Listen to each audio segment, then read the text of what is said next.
High বন্ধুরা, কেমন আছো তোমরা? আমি ভালো আছি। আজকে বানাবো থোর পোস্ত। থোর পোস্ত করার জন্য থোর নিয়ে নিয়েছি, এরকম কুচি কুচি কুচি কুচি করে কেটে ধুয়ে রাখা। আর কালো জিরে, শুকনো লঙ্কা ফোড়নে দেব, নুন, হলুদ, কাঁচা লঙ্কা আর এই পোস্ত বাটা। এবার শুরু করি তাহলে থোর পোস্ত।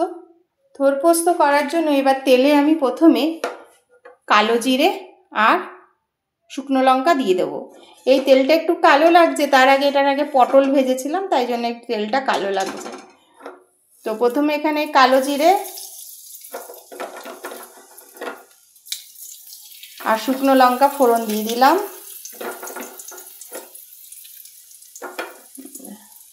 দিয়ে এবার এই থোরটা ঢেলে দিলাম।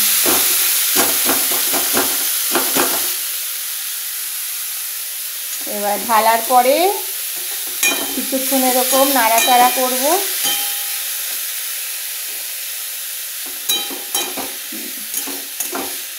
এরকম নাড়াচাড়া করব, যে তেল আর থোর সব মিলে যাবে,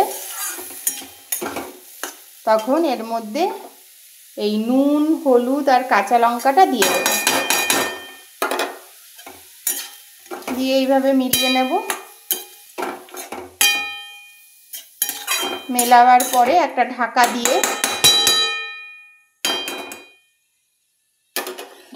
রেখে দেব। মিডিয়াম টু লো আঁচে রেখে দেব কিছুক্ষণ। এই যে বন্ধুরা, থোর ভাজাটা দেখো অল্প অল্প এখন হয়ে এসছে। হ্যাঁ, এরকম নরম হয়ে এসছে থোরটা। এবার এর মধ্যে দিয়ে দেব পোস্ত বাটাটা।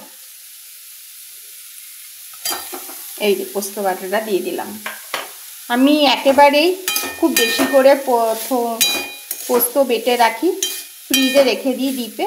যখন যখন যে তরকারিতে দেওয়ার থাকে তখন আবার ওখান থেকে দিয়ে দিই। এই যে এবার হোক, তোমাদের দেখাচ্ছি কেমন হচ্ছে। এই দেখো বন্ধুরা, থোর পোস্তটা এই যে কমপ্লিট হলো। এই যে থোর পোস্তটা দেখতে এরকম হবে, ঠিক আছে? পোস্তটা দেওয়ার পরে একদম ধিমে আঁচে ঢাকা দিয়ে কিছুক্ষণ রেখে দিলে একদম থোরটা নরম হয়ে যাবে, পোস্তর সঙ্গে মিলে যাবে। লুকটা এরকম আসবে থোর পোস্তের। Thank you.